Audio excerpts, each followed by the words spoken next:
오늘은 우리를 향한 하나님의 생각이라는 제목의 말씀을 또 함께 나누도록 하겠습니다.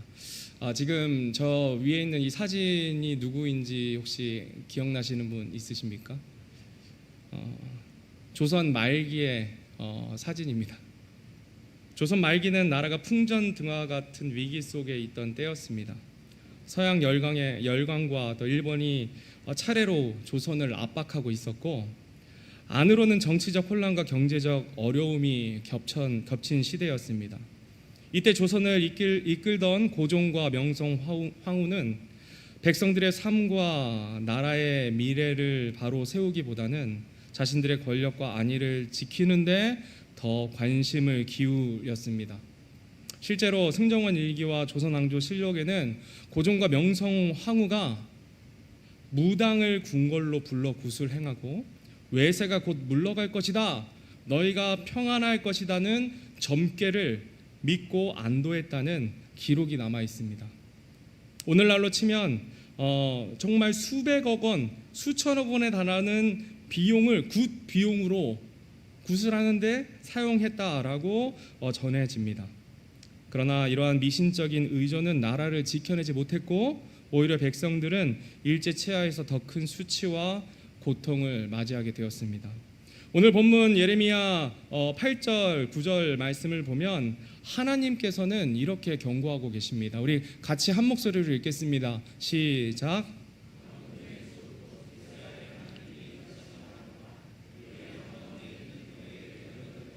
너희의 점쟁이들이 너희를 속이지 못하게 하고 너희가 꾸고자 하였군 너희의 꿈들의 귀를 기울이지 말지니라. 그들은 너희에게 내 이름으로 거짓으로 대언하느니라. 내가 그들을 보내지 아니하였느니라. 주가 말하노라. 조선 말기의 지도자들이 거짓된 평안과 무당에게 돈을 주고 산 그 거짓 평안의 이야기들, 백성들을 외면하던 그런 모습들이 바로 오늘 이 말씀을 떠올리게 합니다. 듣기 좋은 말은 잠시 위로처럼 보일 수 있지만 결국 진실이 아니면 백성들을 살릴 수 없습니다. 그러나 하나님은 우리와 다르십니다. 인간 지도자들은 자기 권력을 위해 거짓 위로를 말했지만 하나님은 언제나 참된 평안과 회복을 주시려는 선한 뜻을 품고 우리를 대하고 계십니다. 그래서 오늘 말씀 하나님께서 말씀하십니다. 10절 말씀 같이 읽겠습니다. 시작.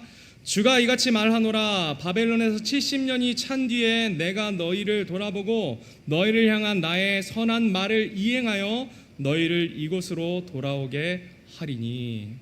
바로 여기서 우리는 하나님의 분명한 생각을 발견할 수 있습니다. 그것은 곧 하나님의 생각은 우리를 고난 중에 내버려 두지 않으신다는 것입니다. 예레미야서를 살펴보면 하나님의 이 마음이 얼마나 간절했는지 알 수 있습니다.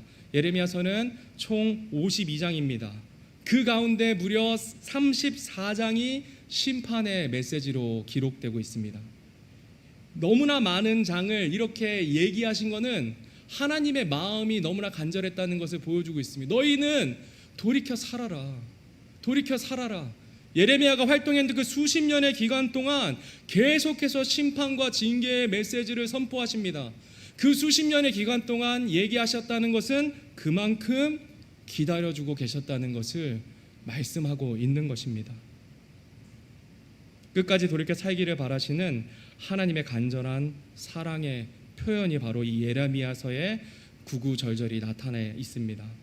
그럼에도 불구하고 이스라엘 백성은 계속된 죄악으로 인해 징계를 받습니다. 결국 바벨론에 의해 멸망당하게 됩니다.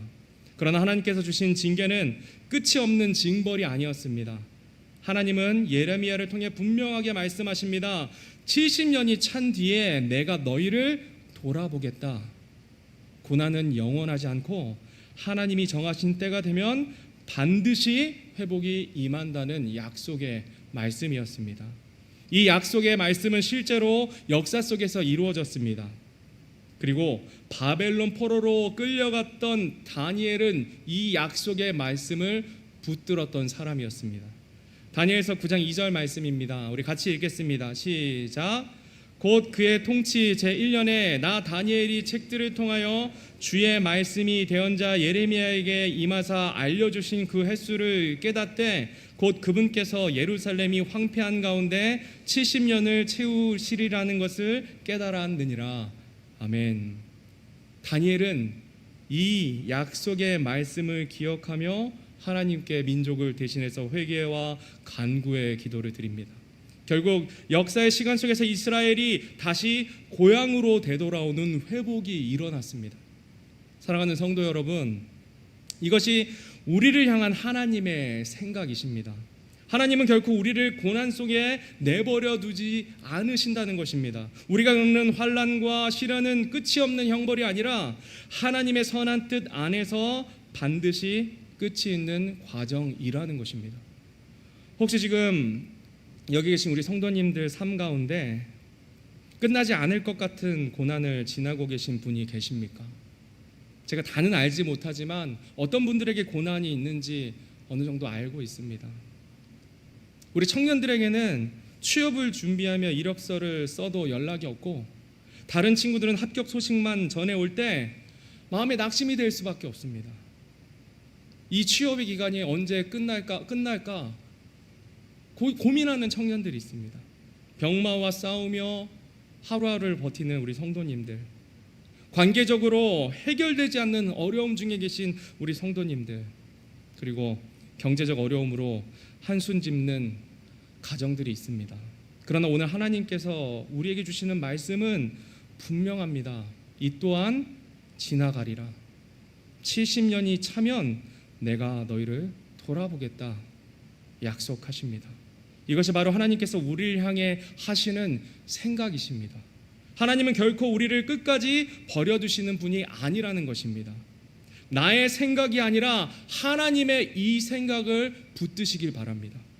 내 눈에는 끝이 보이지 않는 것 같아도 하나님은 반드시 회복을 우리에게 준비하고 계십니다. 우리의 생각을 하나님의 생각으로 바꾸시는 우리가 되기를 간절히 바랍니다. 그래야만 우리가 살 수 있습니다. 본문 11절 말씀 우리 다시 한번 한 목소리로 읽겠습니다. 시작.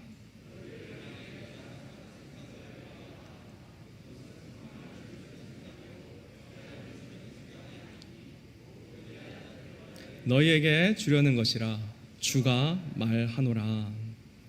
하나님께서는 내가 너희를 향한 생각을 내가 안다 말씀하십니다. 여기서 사용된 안다라는 단어는 히브리어 야다를 사용했습니다. 우리 성도님들 몇 번 들어보셨을 것입니다. 이 단어는 단순히 지식적으로 아는 것이 아닙니다. 깊이 체험하고 친밀하게 이해한다는 의미입니다. 즉 하나님은 멀리 계신 분이 아니라 우리의 사정을 속속들이 아시고 우리의 마음의 중심을 알고 계시고 지금도 계속해서 우리의 삶을 살펴보고 계신다는 것입니다. 그리고 또 여기서 생각하다라는 단어는 히브리어 하샤브인데 이 단어는 순간적인 아이디어가 아닙니다. 지속적인 생각, 지속적인 계획을 나타내는 단어입니다. 하나님은 한순간 감정적으로 움직이시는 분이 아니라 끊임없이 변함없이 우리를 향한 계획을, 그 생각들을 품고 계신다는 것입니다. 성도 여러분, 우리가 종종 느끼기에 하나님은 나와 상관없는 분 같을 때가 있지 않으십니까? 하나님은 멀리 저 하늘 위에 계신 존재만 같고 내 삶에 무관심한 것처럼 보일 때가 있지 않으십니까? 그러나 오늘 말씀은 분명하게 선포하십니다. 하나님은 언제나 우리의 현재와 미래를 향하여 선한 계획 품고 계신다 말씀하십니다. 그리고 그 계획은 재앙이 아니라 무엇입니까? 평안입니다. 절망이 아니라 소망입니다. 무관심이 아니라 깊은 하나님의 사랑의 관심으로 우리를 지금도 여전히 생각하고 계시고 우리를 향한 계획을 세워두고 계신다 말씀하십니다. 그렇다면 하나님께서 말씀하시는 우리를 향한 이 생각, 이 평안은 과연 어떤 평안일까요? 성경은 그 평안을 샬롬이라고 부릅니다. 이 샬롬은 단순한 전쟁이 없는 상태, 문제가 없는 상태가 아닙니다. 훨씬 더 풍성한 차원입니다. 온전함과 번영, 안전, 그리고 깨어진 관계의 회복까지 포함하는 완전한 평안을 나타냅니다. 그래서 성경은 우리에게 세 가지 차원의 샬롬을 보여줍니다. 그 첫 번째는 개인적인 차원의 샬롬입니다. 우리 이사야 26장 3절 말씀 우리 같이 읽겠습니다. 시작. 주께서는 생각을 주께 고정시킨 자를 완전한 평강으로 지키시리니 이는 그가 주를 신뢰하기 때문이니이다. 아멘. 즉 하나님께 마음과 생각을 고정시킬 때, 주의 말씀을 바라볼 때, 내 생각을 하나님의 말씀에 고정시킬 때 하나님께서 주시는 평강이 우리 안에 임한다는 것입니다. 평강의 왕이 우리 마음에 임재하시는 것입니다. 그런데 하나님을 떠나 세상만 바라보면 마음은 불안해지고 이 평강은 얻을 수가 없습니다. 하나님은 우리의 상황을 해결하시기 전에 먼저 우리 마음을 하나님께로 돌려놓으십니다. 하나님과의 관계가 회복될 때, 비록 문제가 그대로 있어도, 내가 꼴보기 싫은 사람 그대로 있어도 놀라운 평강을 하나님께서 우리 안에 채워주신다는 것입니다. 두 번째로는 이 샬롬은 공동체적인 샬롬입니다. 예수님은 잃은 양 한 마리를 찾으러 가시는 목자의 비유를 말씀하셨습니다. 99마리가 있어도 한 마리를 잃어버렸다면 이 공동체는 샬롬한 것이 아닙니다. 또 예수님은 과부와 두 랩돈을 칭찬하셨지만 고아와 과부를 돌보지 않는 서기관들과 종교 지도자들은 책망하셨습니다. 하나님의 샬롬은 나 혼자 잘 먹고 잘 사는 것이 아니라 공동체 전체가 함께 평안해야 진정한 샬롬이다라고 말씀하고 있는 것입니다. 그래서 우리는 서로를 돌아보고 아픈 지체가 있으면 함께 울고 실제로 돕고 섬기고 기도해주고, 때로는 부담스럽지만 그 지체가 하나님 편에서 아니고 자기 생각 가운데 이렇게 있을 때 사랑 안에서 진리를 말해야 합니다. 꼭 하셔야 하긴 하는데 사랑 안에서 진리를 말씀해 주셔야 합니다. 그래야 삽니다. 양옆에 있는 우리 성도님들 한번 보시겠습니까? 양옆에 있는 성도님들 한번 얼굴을 보세요. 그리고 이렇게 한번 묻겠습니다. 평안하십니까? 한번 물어보십시오. 예.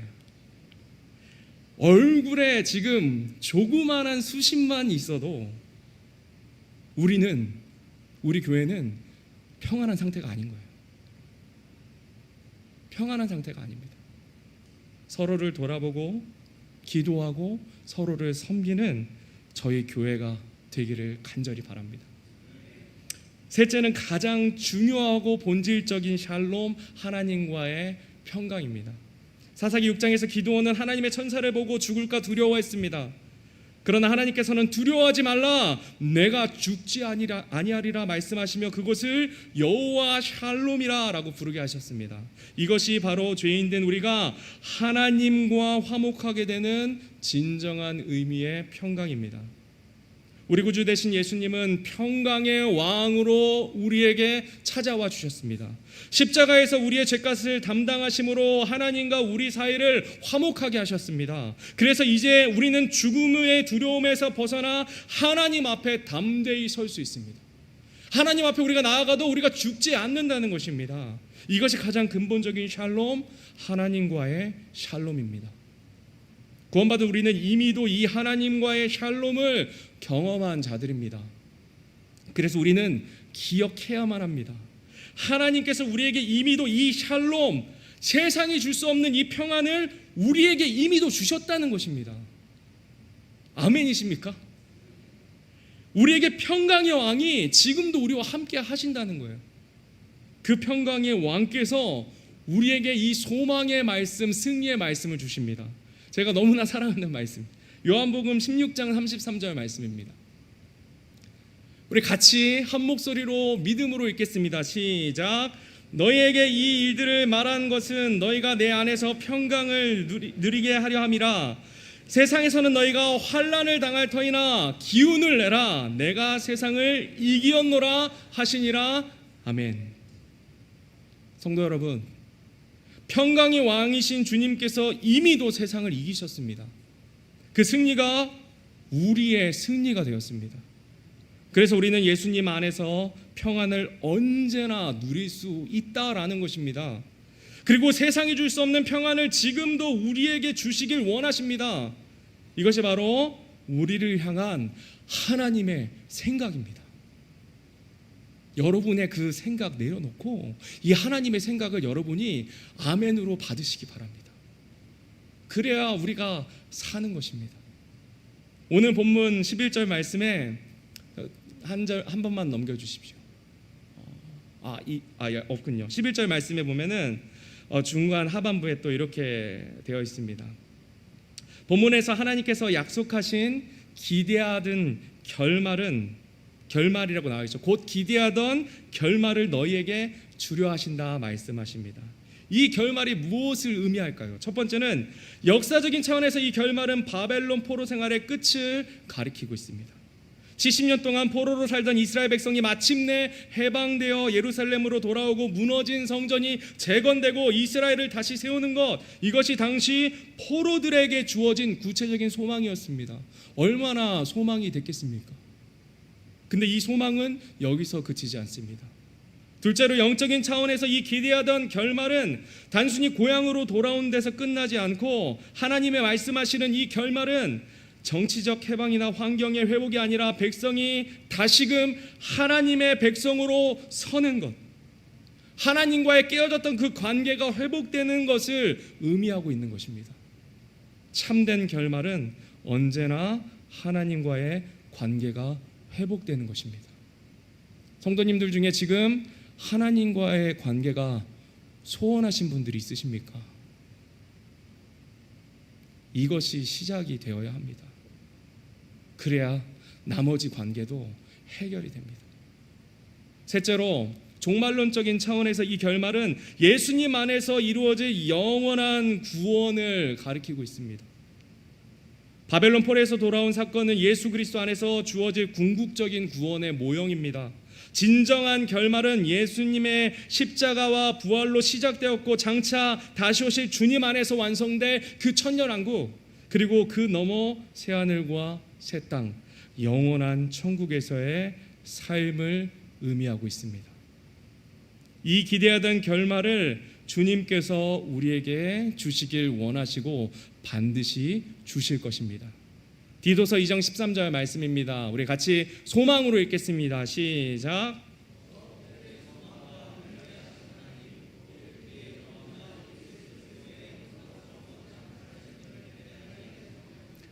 아멘. 성도 여러분, 우리가 붙들어야 할 기대하는 결말은 단순히 눈앞의 문제의 해결이 아니라 이 땅에서의 형통이 아니라 우리가 고대하던 진정한 결말은 예수 그리스도의 다시 오심입니다. 그날에 평강의 왕과 얼굴과 얼굴을 마주하며 보게 될 것입니다. 예수님 얼굴 보고 싶지 않으십니까? 너무 보고 싶어요. 예수님 만나면 안아주시겠죠. 하나님께서 약속하신 참되고 영원한 평안 가운데 그날에 영원히 들어가게 될 것입니다. 따라서 오늘 우리가 겪는 고난과 외로움, 걱정과 근심은 결코 끝이 아니라는 것입니다. 진로와 취업, 또 결혼의 문제로 불안해하는 우리 청년들, 오늘 말씀으로 힘을 내십시오. 힘을 내세요.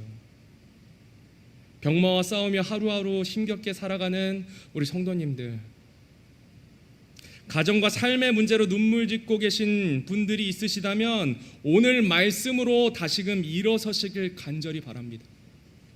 우리의 마지막은 결코 절망이 아닙니다. 하나님께서 이미 약속하셨습니다. 우리의 마지막은 예수 그리스도의 다시 오심으로 완성될 것입니다. 눈앞의 현실보다 다시 오실 주님을 바라보며 흔들리지 않는 믿음으로 서는 저와 여러분이 되기를 간절히 바랍니다. 오늘 본문 12절 13절 말씀 우리 한 목소리로 읽겠습니다. 시작. 그때 너희가 나를 부르고 가서 내게 기도하리니 내가 너희 말에 귀를 기울이리라. 또 너희가 너희 마음을 다하여 나를 찾으면 나를 찾고 나를 만나리라. 아멘. 앞에서 살펴본 것처럼 하나님의 생각은 우리에게 평안을 주시려는 것이었습니다. 그런데 하나님은 그 평안을 누리는 길을 그냥 막연히 두지 않으셨습니다. 분명히 말씀해 주십니다. 너희가 나를 부르고 기도하고 찾으면 내가 듣고 내가 너희를 만나 주겠다 약속하십니다. 다시 말해 하나님께서 주시는 평안은 우리가 하나님을 찾을 때 비로소 경험할 수 있다는 것입니다. 본문에 우리가 하나님을 어떻게 만나고 또 하나님을 경험할 수 있는지 5가지 동사로 친절하게 보여주고 계십니다. 그 첫 번째는 부르다라는 동사입니다. 그냥 이름을 부르는 것이 아닙니다. 간절히 부르짖는 것입니다. 이 카라라는 동사를 어떨 때 사용했냐면요, 요나가 물속의 뱃속에서 죽음의 위기 가운데 있을 때 이렇게 이 카라를 사용합니다. 요나서 2장 2절 말씀입니다. 혹시 없나요? 없으면 있습니다. 우리 같이 한번 읽겠습니다. 시작.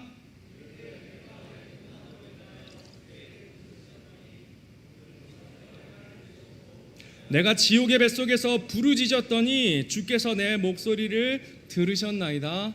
아멘. 같은 단어를 사용합니다. 요나처럼 우리가 절박한 순간에 하나님을 간절히 부르면 하나님은 그 부르짖음을 외면치 않으시고 반드시 들으신다 약속하시는 것입니다. 두 번째 동사는 가다라는 동사입니다. 이 가다는 걷다라고도 이제 표현이 되는데요, 단순히 걸음을 옮기는 걸음이 아니라 우리의 삶의 방향을 하나님께로 향하는 결단을 의미하는 단어입니다. 성경은 이렇게 말씀합니다. 에녹이 하나님과 함께 걷더니, 같은 단어예요. 노아는 의인이요 그가 하나님과 함께 걸었더라. 카라가 하나님을 간절히 찾는 부르짖음이라면, 이 할라크는 그 부르짖음의 방향이 하나님께로 돌려서 실제로 걸어간다는 결단을 의미합니다. 우리가 하나님을 찾는다는 것은 단지 입술로 부르짖음으로 끝나는 것이 아니라 에녹과 노아처럼 하나님과 동행하는 발걸음으로 이어져야 한다는 것입니다. 우리는 어려움이 처했을 때 하나님 구원받은 사람들은 어쩔 수가 없어요. 어려움이 처했으면 어떻게 합니까? 하나님께 부르짖을 수밖에 없습니다. 그 당연한 이야기입니다. 하나님께 부르짖으면 긍휼이 많으신 하나님께서 우리의 삶의 문제를 해결해 주실 때 있습니다. 그리고 그 전에 우리의 마음에 평강도 주십니다. 그런데 평안이 찾아오면, 하나님 만나고 나면 편안해지면 우리 어떻게 합니까? 우리의 발걸음이 다시 세상 편으로 갈 때가 너무나 많음을 부끄럽지만 고백합니다. 우리가 하나님과 함께 걷는 그 걸음은 계속되어야 한다는 것입니다. 이것이 지속적으로 하나님을 만나는 거예요. 세 번째 동사는 기도하다라는 동사입니다. 이 바카시라는 동사인데요, 단순히 팔랄입니다.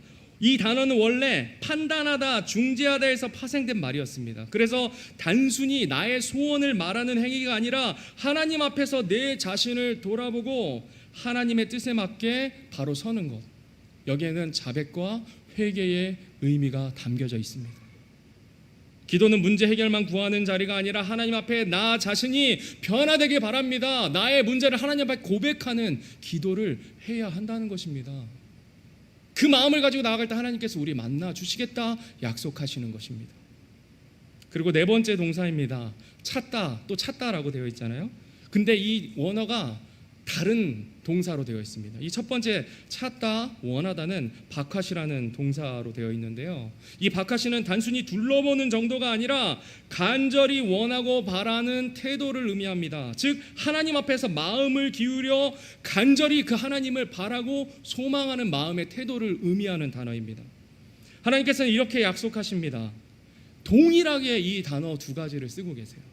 우리 신명기 4장 29절 말씀 우리 함께 읽겠습니다. 시작.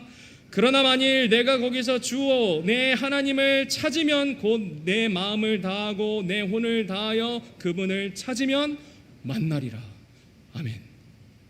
즉 온 마음과 뜻을 다해 하나님을 구하면 하나님은 반드시 응답하시고 만나 주시겠다라는 것입니다. 형식이 아닌 전심으로 진지하게 하나님께 매달리는 마음의 태도를 가리키고 있습니다. 그리고 그 다음 단어 찾다, 구하다, 노력하다라는 다랏이라는 단어 있는데요. 이 단어는 단순히 호기심이 아닙니다. 실제적으로 발걸음을 옮겨서 반복해서 구체적으로 적극적으로 행동을 하는 것을 뜻합니다. 적극적으로 가서 찾는 거예요. 즉 하나님을 향해 나아가며 끈질기게 매달리는 행동의 강조입니다. 진짜 마음이 있으면 어떻습니까? 몸이 저절로 갑니다. 몸이 저절로 가는 거예요. 예배당 청소 우리 헌신하시는 우리 성도님들 계십니다. 월요일에 아무도 없는데 와서 청소해주고 가세요. 왜 그렇습니까? 마음이 있으니까 그렇게 하시는 거예요.